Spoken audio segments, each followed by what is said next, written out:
Okay, so we're just going to take a look at a seated dumbbell overhead press.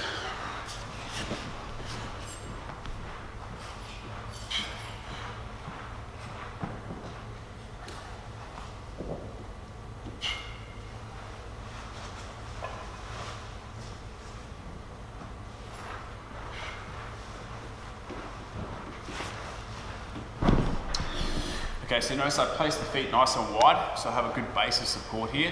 If the feet are close together, I'm more unstable, especially as that load starts to go up above my head. So I'm pushing into the floor. I can feel nice and strong here.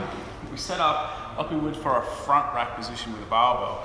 So those elbows are in front, okay? Slight angle out here. We're holding the dumbbells with a neutral grip, so it's the palm facing in towards me. We're right here. Now, as I press up, I want to exhale. So I breathe out.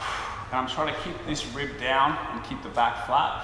You'll also notice that you can see my ear in front of the upper arm as I press. So it's like I'm pressing the dumbbell up and slightly back. I don't want to go too far back. I want to just try to stack. So wrist, elbow, shoulder are all stacked on top of each other. As I come down, the elbow comes back in front of the body. I control it down until the dumbbell rests on the shoulder, and then I push back up there. So usually I inhale on the way down. I'll be breathing in. Hold the breath at the bottom. This is the weak position where I need to be nice and tight, nice and strong. And then exhale on the effort as I push the dumbbell up and back, overhead, nice and strong position, locking out the elbows.